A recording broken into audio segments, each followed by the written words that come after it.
Welcome to The Explainer. Today, we're diving deep into the mind of philosopher Luciano Floridi, and we're tackling a massive topic, artificial intelligence.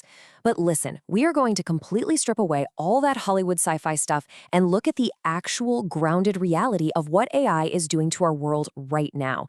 If you've ever felt a little overwhelmed by the constant headlines claiming that machines are suddenly waking up or becoming conscious, well, you're in the exact right place. We're going to completely dismantle that idea today. Okay, let's dive right into this with a quote that just completely shatters the whole illusion of conscious AI. Floridi says, "The smartest thing we have today is as smart as my grandmother's fridge, zero." I mean, that is incredibly provocative, right? We're constantly being told just how brilliant and advanced our machines are getting, and here is a leading thinker telling us that an AI is essentially as brainless as a kitchen appliance. So, that brings us to the central mystery of our explainer today. If AI is truly as unintelligent as a refrigerator, how exactly are these machines conquering our world? How on earth can they outperform human beings at incredibly complex tasks without having a single original thought, without a shred of consciousness, and without any actual understanding of what they're doing? To answer that, we really have to look back at history. All right, Section 1, the Fourth Revolution and the Decentering of Humanity. To really grasp our current reality, we need to zoom out a bit and realize that, historically, human beings have been repeatedly removed from the center of the universe. This isn't the first time our collective ego has taken a hit. First, Copernicus proved we aren't the center of the cosmos. Then, Darwin showed we're not the center of the biological world, but just part of a long evolutionary chain. Later, Freud revealed we aren't even the complete masters of our own minds, knocking us right out of the center of rational consciousness. And now, well, we're living through the fourth revolution, the Turing revolution. Alan Turing's digital era has displaced us from the center of the informational domain. We are no longer the ultimate, unique agents capable of solving complex problems. We now share this space with artificial agents. But, and this is a massive but, they aren't doing it the way we do it. Which brings us to Section 2, the Great Divorce, separating action from understanding. Now, what's really interesting here is how Floridi breaks down two concepts we usually think of as a package deal. For all of human history, if you wanted to solve a complex problem, like, say, playing a strategy game, translating a language, or diagnosing a disease, you absolutely had to use intelligence. You had to have a conscious mind that actually understands meaning.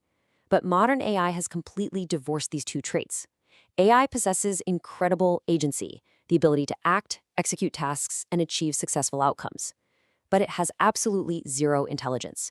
No conscious thought, no semantic understanding, and it generates zero intrinsic meaning. It's a complete and total split. Think about it like this. Your smartphone plays chess way better than a human grandmaster. It has unparalleled agency. But that same phone has absolutely no idea what a game even is. It doesn't feel the joy of winning. It doesn't understand the concept of having an opponent. It doesn't even know it exists. It's just processing syntax and crunching data at lightning speed without an ounce of semantic understanding. Highly successful, but perfectly stupid. So, moving to Section 3, enveloping the world, re-architecting reality for stupid machines. You might be wondering, if AI is completely unintelligent, how is it successfully operating everywhere? The answer lies in an engineering concept called enveloping.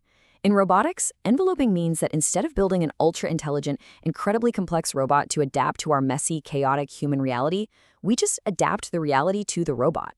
We build an IT-friendly, highly structured 3D envelope where a completely unintelligent machine can operate flawlessly. My absolute favorite way to think about this is the dishwasher analogy. When humanity decided we wanted to automate washing our dishes, we didn't build a humanoid robot with artificial eyes and dexterous hands to stand at the kitchen sink and scrub plates.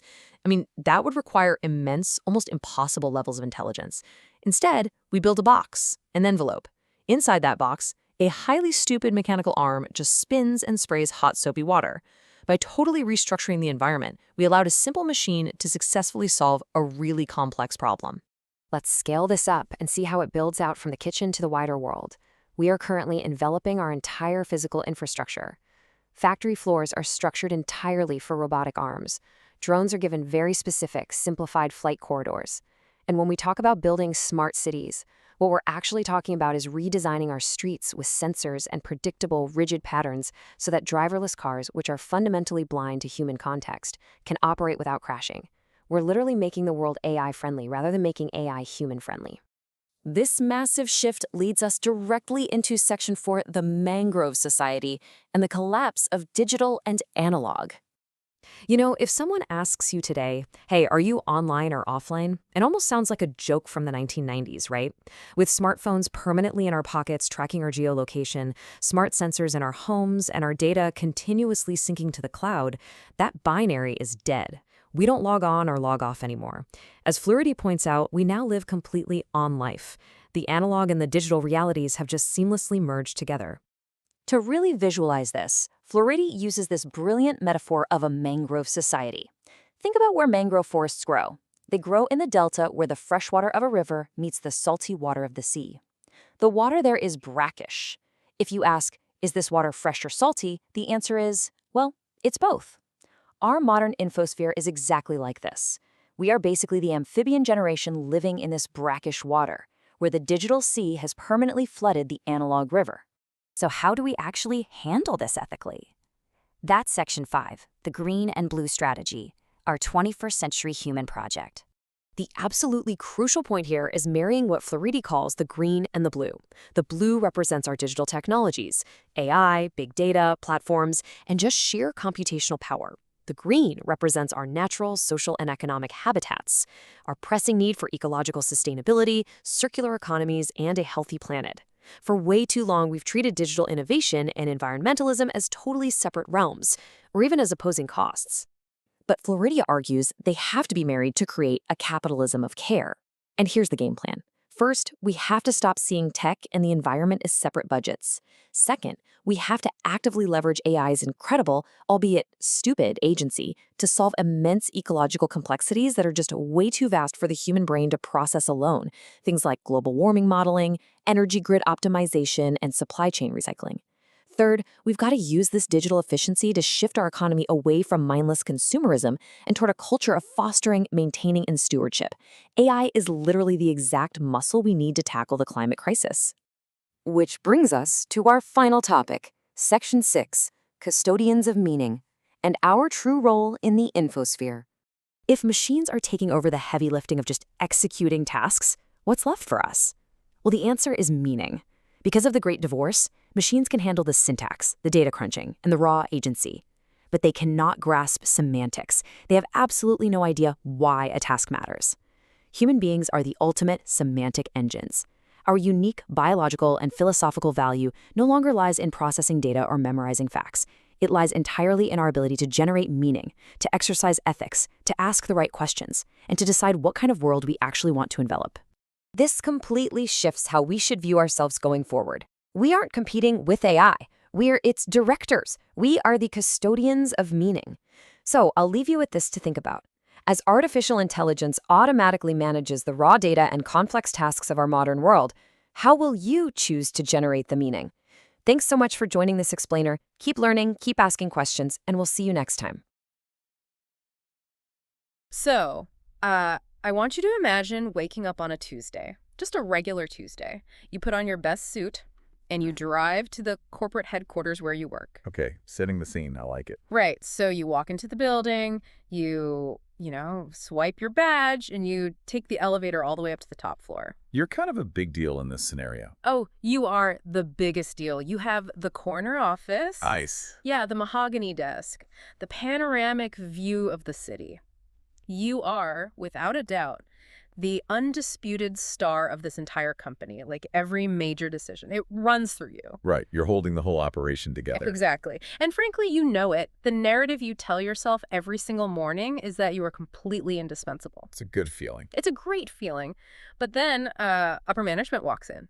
They sit you down and they tell you that there's been a restructuring. Uh-oh. Yeah, you are being demoted. So they pack up your mahogany desk, they walk you out of that beautiful corner office, and they stick you in a windowless cubicle down the hall. Ouch.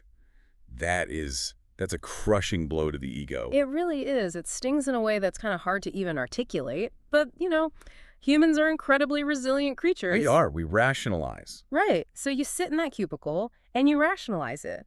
You tell yourself, okay, I don't have the corner office anymore. I'm not running the whole company. But within this specific department, I am still the smartest person in the room. Right. You build a new narrative to Mhm. protect your pride. Yeah. You focus on what you still control. Exactly. You tell yourself you have skills no one else has. And then upper management comes back. They demote you again. They demote you again. They move you to the basement. So you rebuild your pride again, and then they demote you a third time. They take away your entire team. It's just a systematic dismantling of your identity. Yes. Over the course of your career, you are systematically stripped of every single thing that made you feel special or unique or necessary. It's just brutal. It is, until finally you walk in one morning and there is a machine sitting at your desk. It is doing your exact job. And it's probably doing it better. Oh, it's doing it thousands of times faster than you with a 0% error rate. And honestly, the most insulting part, the machine has absolutely no idea what the company even does. Right. Doesn't care. It doesn't understand the business. It doesn't want a promotion. It just executes. I mean, it is the ultimate existential nightmare. You're describing a complete and total collapse of the narrative that gives a person their sense of meaning. Exactly. But, what's so compelling about this analogy is that you aren't actually talking about a corporate restructuring, are you? No, I'm not. You're mapping out the exact trajectory of human history, that slow, painful, systematic demotion. That is the story of humanity's relationship with its own reality. And that is exactly where we are heading today. Welcome to the deep dive. We are looking at the world today through the lens of philosopher Luciano Floridi. And his work is it's so vital right now. It really is.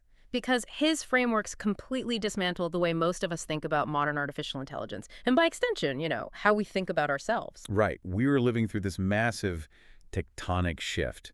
AI is integrating into literally every facet of our lives. Everything, from how we drive, to how we apply for mortgages, to how we fight wars.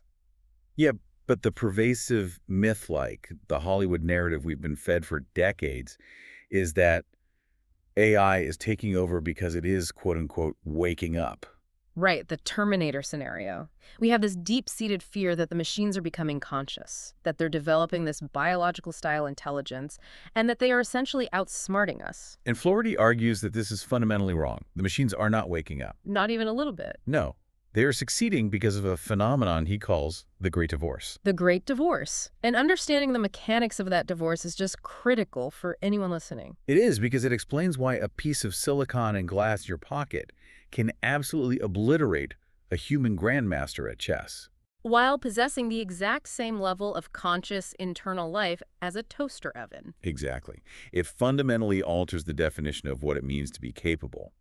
But to really grasp the weight of this great divorce, we have to go back to your analogy of the corner office. We have to understand the height from which humanity has fallen. Right. Before we can figure out what AI is, we have to figure out where we currently stand. And Floridi frames this historical demotion as a series of 4 revolutions. 4 massive narcissistic wounds to the human ego. Narcissistic wounds, yes. So the first revolution is astronomical. This is led by Nicholas Copernicus in the 16th century. Okay, take us back to the 16th century. So prior to Copernicus, the reigning model of the universe was Ptolemaic. It was geocentric.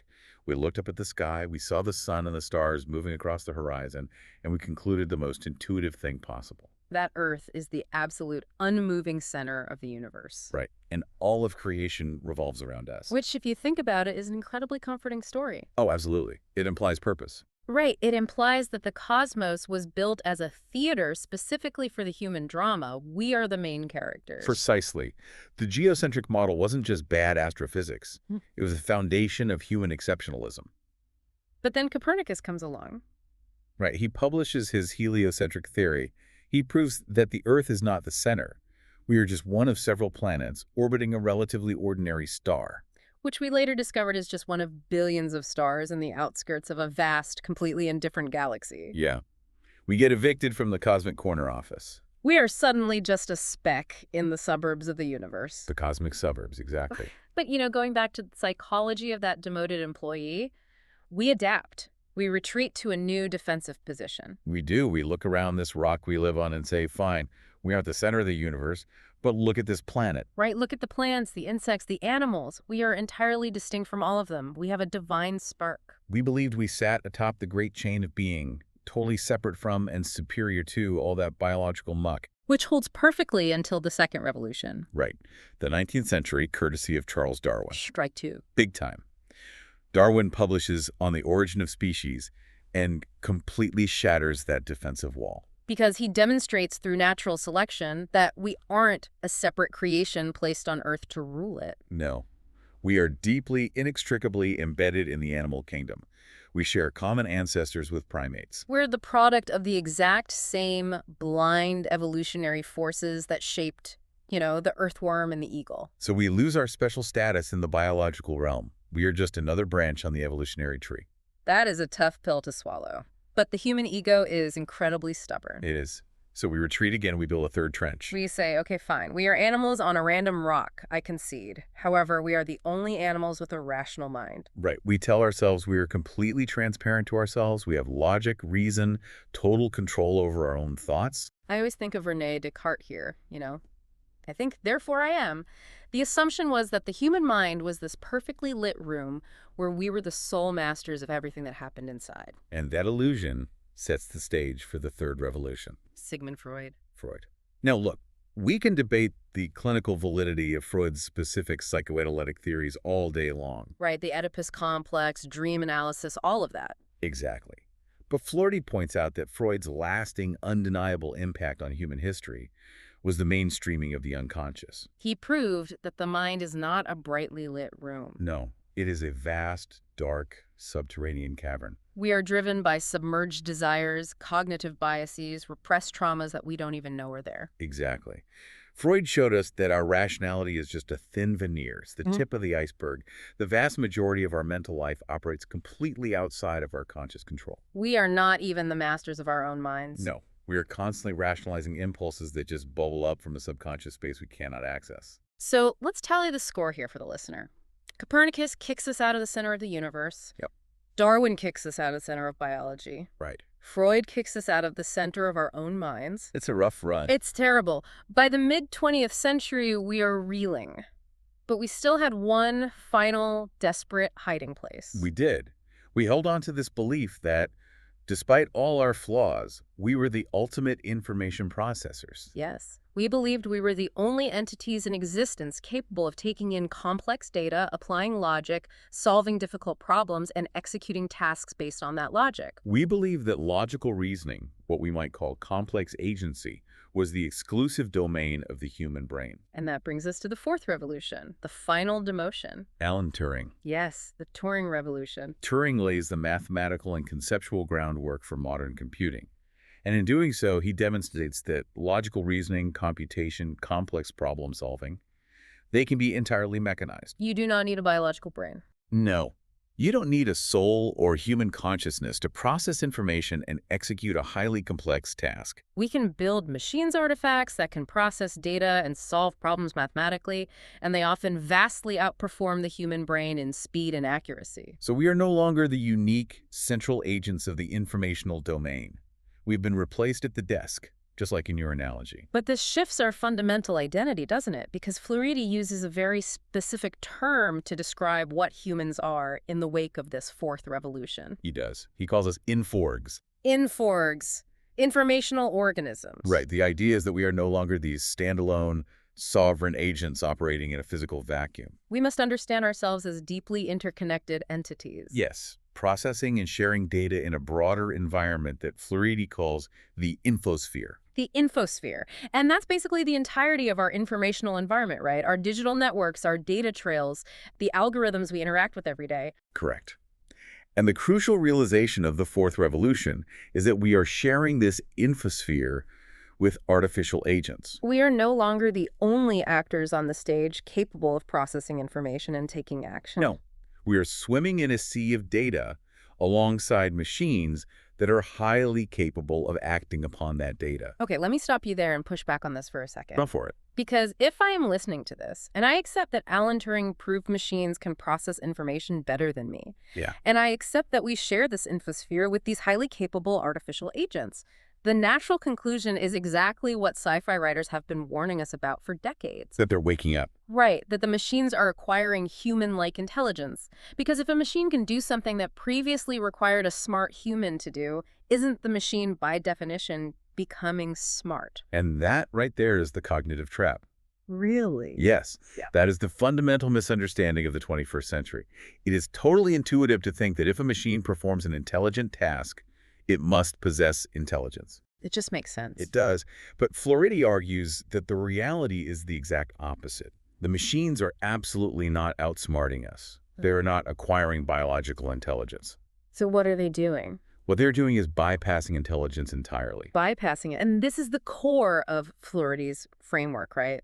The Great Divorce. Yes, the Great Divorce. To really understand this, we have to look back at the early days of artificial intelligence research. Think the 1950s and 60s. Yeah. For a long time, the pursuit of AI was treated as a branch of cognitive science. Because they wanted to understand the brain. Right. The pioneers in the field thought the only way to get a machine to perform a complex task was to build a synthetic mechanical brain. They thought they had to recreate human consciousness. Semantic understanding, genuine intelligence, they wanted to put all that in a computer. They were trying to build a machine that could actually think. Right. It was a spectacular failure. Was it really? Oh, completely. The cognitive approach hit a massive wall. Wow. Because human intelligence is impossibly complex. It's deeply biological, and honestly, we don't even fully understand how it works ourselves. Good point. Hard to build something you don't understand. Exactly. But then, a paradigm shift happened. Computer scientists essentially abandoned the cognitive approach and fully embraced a purely engineering approach. Meaning they stopped caring about how the machine arrived at the answer and only cared that it arrived at the answer. You nailed it. Yeah. And that shift, that resulted in the Great Divorce. It's the radical, permanent separation of agency from intelligence. Yes. Okay, let's define those two terms incredibly clearly for the listener because everything hinges on them. Agency and intelligence. Absolutely. So agency is simply the ability to act. Okay. It is the capacity to interact with an environment, solve a problem, and successfully achieve a specific goal. Right. Intelligence, on the other hand, is conscious thought. It is self-awareness, semantic understanding. It's the ability to grasp meaning, to feel, to reflect on your actions. So for the entirety of human history leading up to the digital age, those two things were inextricably married. Completely tied together. Right. If you wanted high agency, if you wanted a problem solved, say, translating a document from French to English, or diagnosing a disease, or playing a high-level game of chess, you absolutely needed intelligence. You had to hire a human being with a conscious mind to do it. The only way to get the agency was to employ the intelligence. But the digital revolution filed the divorce papers. It did. Modern AI is the realization that you can engineer a system to possess staggering, superhuman agency at absolute zero intelligence. Zero. Zero. The machine can solve the problem flawlessly without ever knowing what the problem actually is. Let's use an example. Think about the chess app on a standard smartphone. Oh, that's the perfect example. If you open that app right now and you set the difficulty to maximum, it will defeat you. Every single time. It will defeat the greatest human grandmasters who have ever lived. It has immense, undeniable agency in the domain of chess. But if we look under the hood, what is actually happening? Right. When a human grandmaster plays chess, they are using intelligence. They are using spatial reasoning, psychological warfare against their opponent, intuition. They have a semantic understanding of the concepts of attack and defense. And they feel the pressure of the clock ticking down. Exactly. They are consciously engaged. The smartphone feels none of that. None of it. Its intelligence is identical to that of a microwave oven. Which is to say, zero. Zero. The AI does not know it is playing a game. It doesn't even know what a game is. Right. It does not know it is playing against a human. It does not possess the concept of a knight or a queen. So what is it actually doing? It is simply evaluating billions of mathematical probabilities per second based on the fixed rules of a grid. It is optimizing for a specific numerical outcome. It is pure blind computation. High agency, zero intelligence. Exactly. This distinction brings up a classic philosophical debate that Floridi touches on, which is the difference between syntax and semantics. Yes, syntax versus semantics. I think this is the absolute best way to explain how AI actually learns, in quotes. Walk us through it. Let's take a neural network designed to recognize pictures of cats. Okay. When a human toddler sees a cat, They develop a semantic understanding. They know it's a living animal. They know it has soft fur. They learn it might scratch you if you pull its tail. Right. Meows, it eats fish. Exactly. They understand the meaning and the essence of a cat. That is semantics. Right. And how does the AI recognize the cat? Through pure syntax. The programmers do not teach the AI what a cat is. No, they couldn't even if they tried. Right. Instead, they feed the algorithm 10 million digital photographs of cats and 10 million photographs of things that are not cats And the algorithm just breaks those images down. into millions of pixels. And it runs massive statistical analyses to find mathematical correlations. It learns that a certain RGB value of pixels arranged in a specific geometric curve frequently correlates with the text label cat. It is detecting the syntactic pattern of light and dark, nothing more. We have transitioned from logic and deduction to association and massive statistical probability. The AI does not possess a single original thought about the feline species. It is entirely blind to meaning.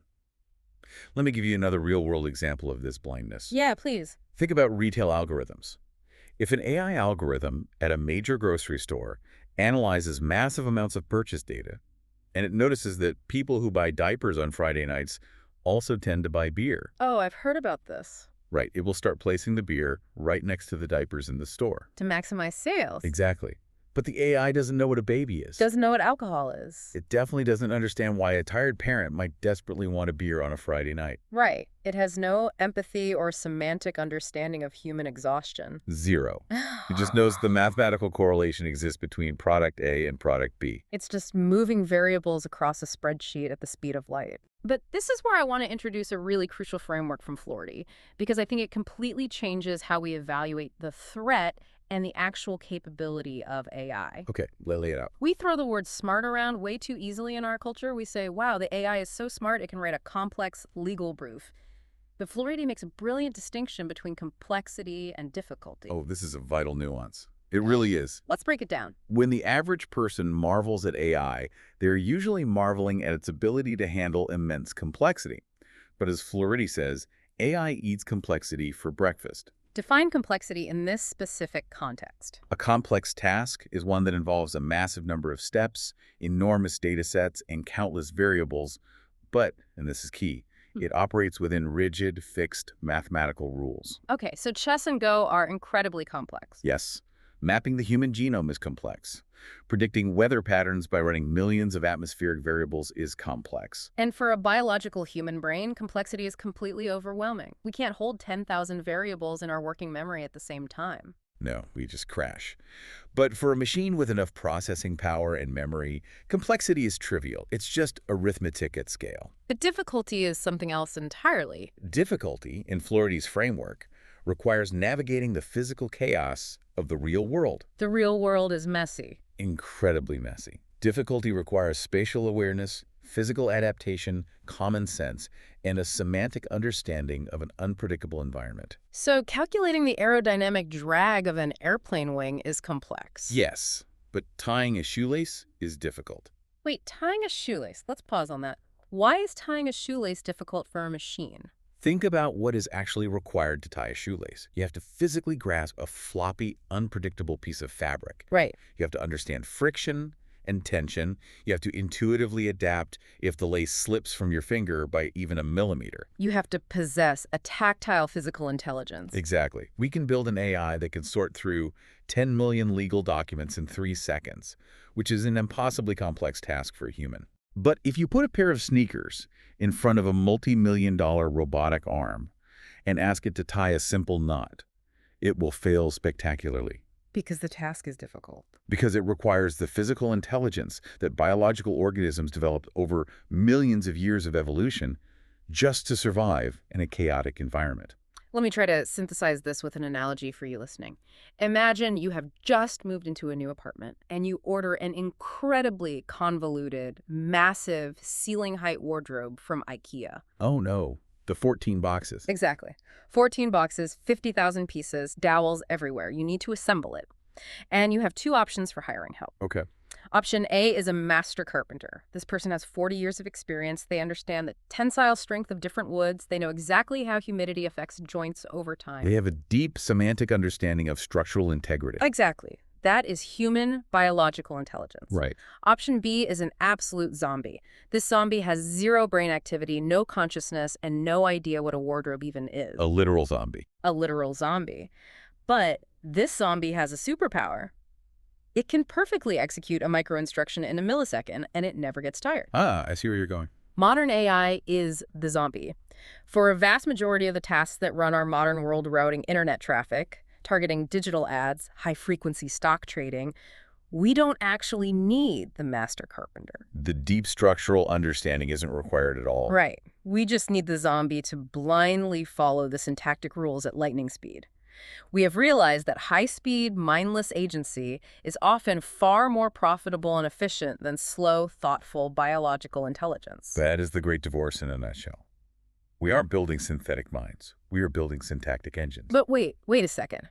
If I accept everything we've just discussed, that AI is fundamentally stupid, that it is completely blind to semantic meaning, and that it is utterly helpless when faced with the physical difficulty of the real world, Yeah. how on earth is it succeeding outside of a computer screen? Right.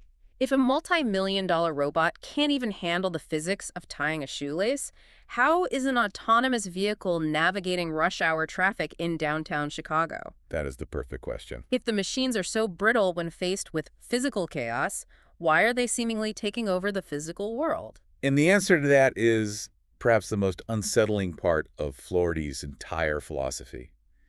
It brings us to the concept of enveloping. Enveloping? Yes, because you're right. If you take a non-intelligent, strictly syntactic machine and just drop it into the chaotic, messy, difficult human world, it will fail. It'll crash immediately. So the engineers realized very early on that if the machine couldn't adapt to our world, We would have to adapt our world to the machine. precisely, we have to change reality to fit the algorithm. Okay, let's start small to explain how an envelope actually works. Let's talk about the dishwasher in your kitchen. The dishwasher is the classic, perfect example of an envelope. Walk us through it. Think back to the science fiction of the 1950s, like the Jetsons. Raise the maid? Exactly, Rosie. The dream was always that we would eventually build a humanoid robot. This robot would have mechanical arms, camera eyes, and an artificial brain. It would walk up to the kitchen sink, look at the pile of dirty plates, dynamically adapt to the mess, pick up a sponge, and scrub them clean, just like a human does. We tried to build the cognitive master carpenter. And we failed. Completely. Yeah. Because the chaotic sink is too difficult. It's too unpredictable for a syntactic engine. So how did we solve the problem of getting the dishes washed without human labor? We took the engineering approach. Yeah. We stopped trying to build Rosie the maid. Instead, we built a metal box. Okay. Inside that box, we placed a highly stupid, completely non-intelligent robot, which is essentially just a spinning propeller that sprays hot water and soap. Right.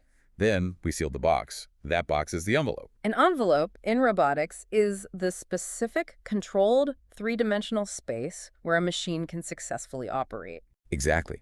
By rolling off the chaos of the kitchen and creating a highly structured, totally predictable microenvironment, the stupid machine becomes incredibly successful. But, and I think this is the critical part that we always overlook, the machine only succeeds because we, the humans, act as the biological bridge between the chaotic real world and the structured envelope. Say more about that. We do the intelligent work for the machine. We pre-rinse the dishes. We carefully align the plates in the specific racks. We make sure the big bowls aren't covering the little cups. Right. We translate the messy reality into a syntax the machine can handle. Exactly. We adapt our behavior to its physical limitations. We do. Now, take that concept of the dishwasher and scale it up to the size of human civilization. Oh, wow. What is happening globally right now is that we are aggressively and often invisibly re-architecting our physical and social realities to be machine-friendly. We are enveloping the world. Give me a tangible example of this at scale. Because people hear enveloping the world, and they might think of, like, the Matrix. But it's much more mundane and architectural than that, isn't it? It's very architectural. Look at modern manufacturing. Look at a highly automated car factory, like an Audi plant. Okay. In the early days of the Industrial Revolution, a factory was a human environment. It was noisy, messy, and chaotic, with people carrying tools and parts everywhere. Right. Highly difficult. Today, if you look at the highly automated sections of a modern plant, it doesn't look like a human workspace at all.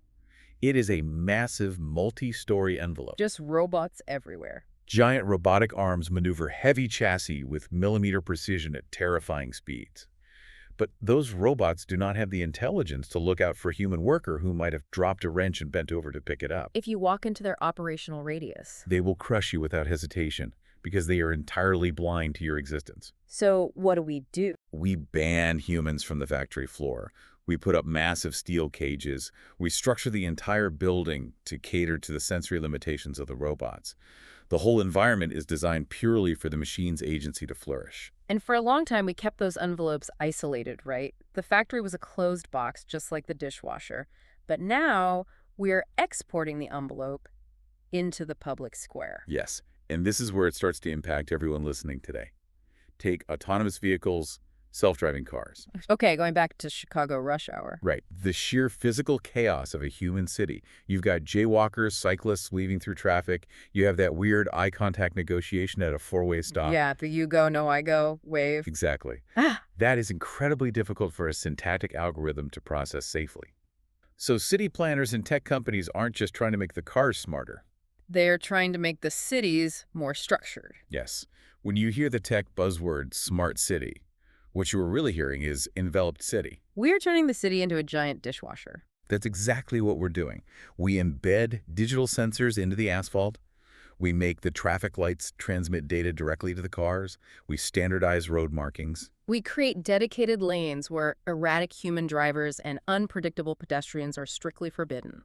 We systematically remove the biological friction from the environment so the zero-intelligence machine can navigate successfully. I really want everyone listening to stop for a second and think about the microenvelopes you interact with every single day. Oh, they're everywhere. They really are. Have you ever purchased a new sofa or a television stand and you specifically looked for one with slightly higher legs just so your automated robot vacuum could fit underneath it without getting stuck? Yes. You are redesigning your living room for a robot. Exactly. Or have you ever stood at a self-checkout kiosk in a grocery store and the barcode scanner isn't working, so you find yourself twisting, turning, and flattening the box of cereal, trying to perfectly align it with the red laser? In that moment at the grocery store, who is serving whom? Right. You feel like you are using automated technology to save time, but physically, practically, you are contorting your body and your behavior to accommodate the optical limitations of a stupid machine. You are doing the intelligent, adaptive work so the machine can execute its syntactic task. We flatter ourselves by thinking we are the masters of this technology. We think AI is a tool in our hand. But Flordy is pointing out that, in many ways, we are becoming the interface. We are becoming the custodians of the envelope. Our job is just to load the dishwasher correctly so the machine can do the real work. And the philosophical danger here is profound. If we continue to aggressively redesign our reality to prioritize machine efficiency over human chaotic interaction, what happens to human agency? We risk designing a world that is incredibly frictionless and efficient, but utterly intolerant of biological human behavior. Right. If you behave unpredictably in a highly enveloped space, you break the system. Which perfectly transitions into the psychological and social reality of living in this enveloped world. Because as we embed these sensors, algorithms, and microenvelopes into every single corner of our lives, the boundary between what is real and what is digital is completely dissolving. It is. And this brings us to one of Flority's most famous concepts. Yeah. The shift into Onlife. Onlife, yes. To understand Onlife, we have to look at how we used to think about the internet. Okay, let's go back in time a bit. In the 1990s and early 2000s, the digital world and the physical world were treated as two entirely distinct geographical spaces. Think back to the era of dial-up internet. Exactly. You were sitting in your physical house in the analog world. You made a conscious, deliberate decision to go to the digital world. You sat down at a desktop computer, you opened a program, you listened to that horrible screeching sound of the modem. And you logged on. You went online. And when you were done checking your email or whatever, you disconnected, you walked away from the desk, and you were offline. The boundary was hard, physical, and temporal. But because we have spent the last 20 years enveloping our environments with smartphones, smartwatches, smart thermostats, and just ambient computing everywhere, that boundary has completely evaporated. Florida uses a wonderful ecological metaphor here to explain what has happened, doesn't he? He compares our modern reality to a mangrove forest. Yes, the mangrove society. I love this analogy. Let's dig into the actual biology of a mangrove to understand it. So mangrove trees uniquely grow in estuaries and deltas. They grow right at the geographic point where the sweet fresh water of a river flows directly into the salty water of the ocean. Okay. Because of the tides moving in and out, the water in a mangrove forest is completely mixed. It is what we call brackish water. Brackish, meaning it's neither purely sweet nor purely salty. Right. It's a permanent fluid amalgamation of both.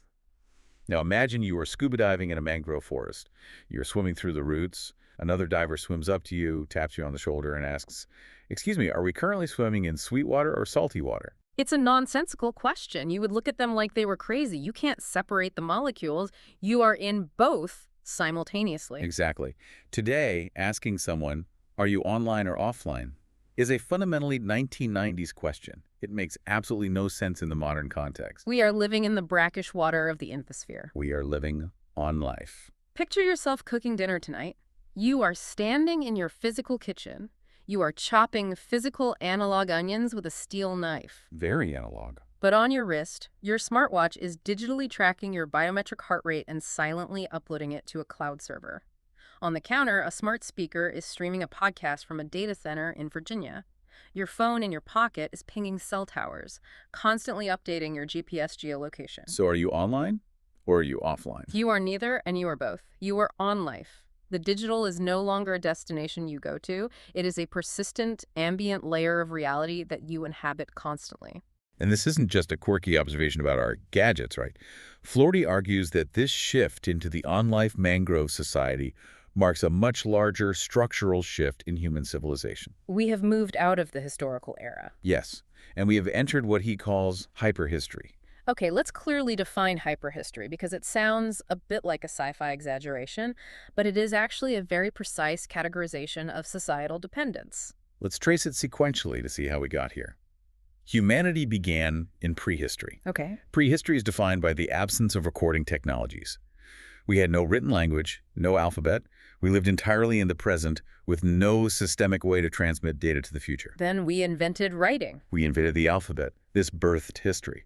During the historical era, we could record laws, transactions, and narratives. We had information and communication technologies, what academics call ICTs. Like books, ledgers, and printing presses. Exactly. But in a historical society, ICTs are just tools. They enhance society, but they do not guarantee its basic survival. If you somehow magically destroyed every single printing press and book in 18th century London, society would suffer greatly. Commerce would be severely damaged. But people would still know how to farm, bake bread, and survive.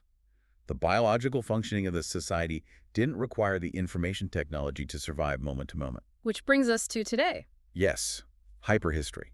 Hyperhistory is the state where a society is completely and fundamentally dependent on information and communication technologies for its basic day-to-day survival. In a hyperhistorical society, if the digital networks go down, society does not just slow down. It violently halts. We actually saw glimpses of this recently during the major CrowdStrike outage or those massive banking glitches. Yeah. If the digital flow of information stops, the physical world literally freezes. Exactly. Without the digital network, supply chains cannot route food to supermarkets.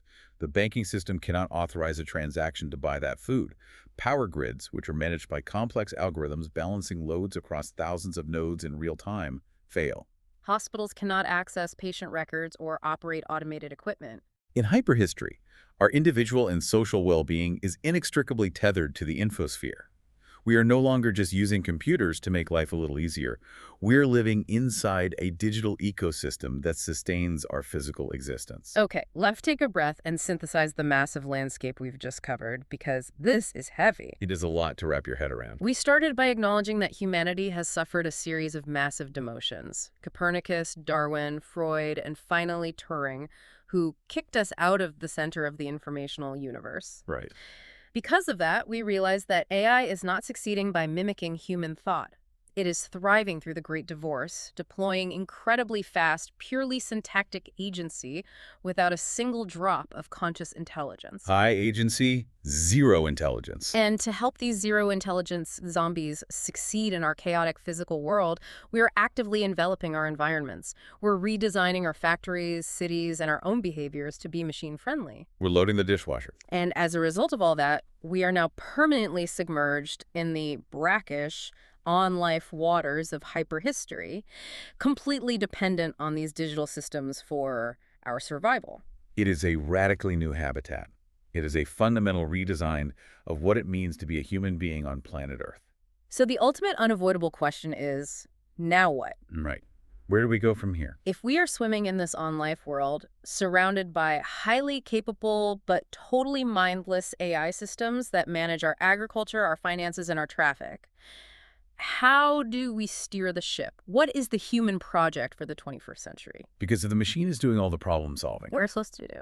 this brings us to the final part of Floridi's framework, the green and blue marriage and the transition to a capitalism of care. Let's get into it. To dive into this, we really have to look at how Florida views the concept of governance. Because for the last 50 years, Silicon Valley has operated on this mantra of move fast and break things. The singular goal was innovation. Just build the technology, make it faster, make it more capable, and let society sort out the consequences later. Florida argues that this era is over, doesn't he? He says it has to be over. The existential challenge of our time is no longer technological innovation. We know how to innovate. We have an absolute abundance of computational agency. The crisis we face now is the governance of the digital. Innovation without governance is just a Ferrari without a steering wheel. It's just accelerating us toward a cliff. And the cliff he's primarily concerned with is environmental and social collapse. So Floridi proposes a grand strategic vision. He says we must forcefully engineer a marriage between the green and the blue. Let's unpack those colors. Okay, the green represents our habitats. And importantly, it doesn't just mean the biological environment, the rainforests, the oceans, the climate, though obviously that is paramount. Green also encompasses our social, urban, and political environments.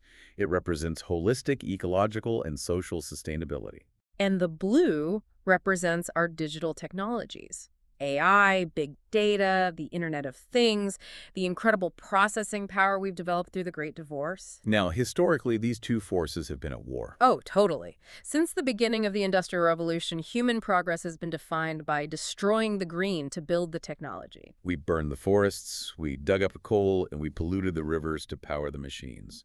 The assumption was always that technological progress inherently required environmental sacrifice. But Floridi argues that in the hyperhistorical era, we have the capacity and, frankly, the moral obligation to marry them. We have this massive reservoir of smart agency in AI.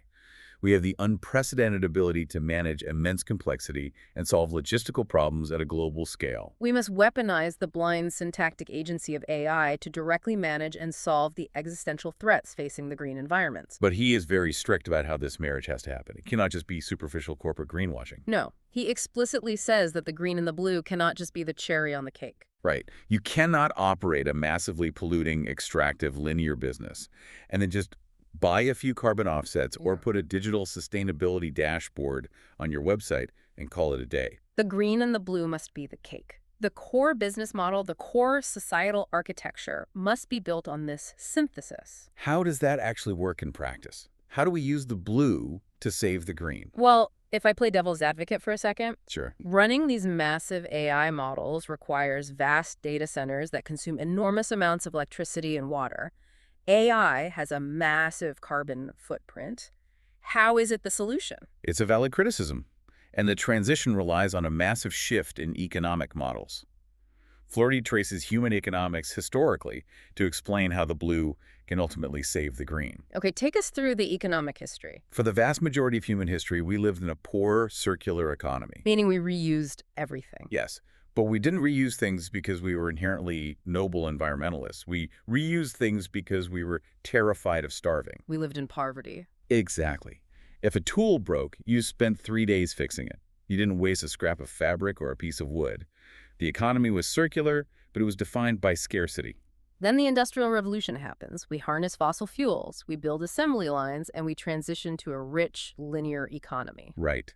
We figured out how to extract resources at a massive scale, manufacture goods cheaply, and create unprecedented wealth, lifting millions out of poverty. But it was entirely linear. Take Make, dispose. We take materials from the earth, we make a cheap consumer good, and when it breaks 6 months later, we just throw it in a landfill and buy another one. It is a consumerist model that requires infinite physical consumption on a planet with finite physical resources. It is mathematically destined to destroy the planet. But Floridi says the blue technologies give us a third option, a way out. We can use AI to build a rich circular economy. Right. Digital technology allows us to decouple economic growth from physical consumption. AI gives us the ability to do vastly more with significantly less. Let's give a concrete example of how AI creates a rich circular economy. Think about predictive maintenance in a massive industrial system, like a national rail network. Okay, good example. In the old linear economy, you just ran the steel train wheels until they broke, which caused a derailment, destroyed cargo, and required massive amounts of new steel to replace the entire train car. Very inefficient. But with the blue technologies, you embed digital sensors, the envelope, into the wheels. The AI, the zombie agency, constantly monitors millions of data points regarding friction, temperature, and vibration. The AI can predict exactly when a specific part is going to fail, weeks before it actually happens. Yes. So you replace one small bearing instead of losing the whole train. Oh. You radically reduce the physical resources required to maintain the system while actually increasing the efficiency and wealth generated by the system. Or think about agriculture. Instead of blindly spraying thousands of gallons of toxic fertilizer across an entire field, polluting the water table the linear way, you use AI-driven drones. Right. They analyze the exact chemical composition of the soil meter by meter. And the AI instructs a robotic system to deliver microdoses of nutrients exactly where they are needed and nowhere else. You drastically reduce the chemical footprint, save money, and increase crop yields. By applying blue optimization to green realities, we can maintain the wealth of a rich society without the suicidal consumption of a linear economy. We detach capitalism from consumerism. This sounds incredibly utopian, but it requires a massive shift in how humans view their own labor. And this is where Floridi introduces the concept of the capitalism of care. A capitalism of care. If we successfully execute this great divorce, if the AI zombies take over all the blind, repetitive labor, the complex data processing, the logistics, the problem solving, what is left for the human being to do? Yeah, this is the crux of it all. For centuries, human value in the capitalist system was largely derived from rote labor. You were valuable because you could tighten a bolt on an assembly line, or because you could sit at a desk and manually balance a ledger. You generated profit through blind, physical, or cognitive labor. But if the machine has infinite agency to execute tasks, human labor must transition. We have to stop trying to compete with the machine on agency and lean entirely into our monopoly on intelligence, meaning, and semantics. We transition from generating profit through rote labor to generating meaning through care. Yes, a capitalism of care means that the highest value in society is no longer producing a physical widget. The highest value is exercising stewardship. Caring for our shared habitats, both the biological biosphere and the digital infosphere. If the machine provides the agency, the human must provide the ethics, the purpose, and the destination. The machine can optimize the power grid, but only the human can decide that equitable access to electricity is a moral imperative.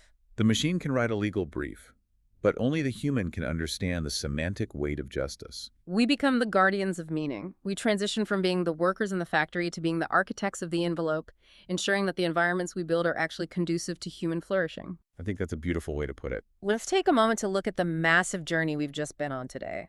We started in the corner office, only to realize that Copernicus, Darwin, Freud, and Turing have systematically demoted us. We are not the center of the universe, biology, the mind, or the informational world. But that demotion freed us to see AI for what it truly is. It is the great divorce. It is high agency, utterly devoid of intelligence. It is a syntactic engine that can dominate complexity but requires us to hold its hand through physical difficulty. And to harness that capability, we are actively enveloping our physical and social world, redesigning reality to accommodate the machine. Which plunges us into the brackish, Onlife waters of hyperhistory, where the digital and the physical are completely fused, and our survival depends entirely on the network. And finally, Floridi gives us a roadmap out of the crisis. Marry the green and the blue. Use the immense agency of AI to build a rich, circular economy, a capitalism of care that protects our world rather than consuming it. I want to emphasize to you, the listener, that this isn't just some abstract philosophical exercise. This framework is operating in your life right now. Every single day. Every time you accept a route suggested by a navigation app, every time an algorithm curates your news feed, every time you buy a piece of smart furniture, you are actively participating in the enveloping of the world. You are swimming in the Onlife mangrove. The technology isn't trying to become human. It doesn't want to be you. It is simply being designed to manage your environment based on syntactic rules. Recognizing that reality, recognizing the great divorce, is the absolute first step to reclaiming your autonomy as a human being. Which brings me to a final thought I want to leave you with today. Right. Let's go all the way back to that opening analogy of being demoted at work, of having your tasks handed over to someone or something else. The zombie at the desk. Exactly. If the great divorce is real, if AI has successfully separated problem-solving from intelligence, and if machines are now destined to do all the solving and handle all the immense complexity of running our civilization, what happens to the human mind when it no longer has to solve the friction of daily life? That is the ultimate question. For millions of years, human intelligence evolved specifically by pushing back against the difficulty of the world. We got smarter by solving problems. We needed friction to grow. If our value in this new hyper-historical world is no longer found in answering the questions or crunching the data or executing the tasks, are you preparing yourself to be the one who asks the right questions? Because in a world where machines possess all the agency, human dignity will be defined entirely by the meaning we choose to create. Thank you for joining us on this deep dive. Stay curious.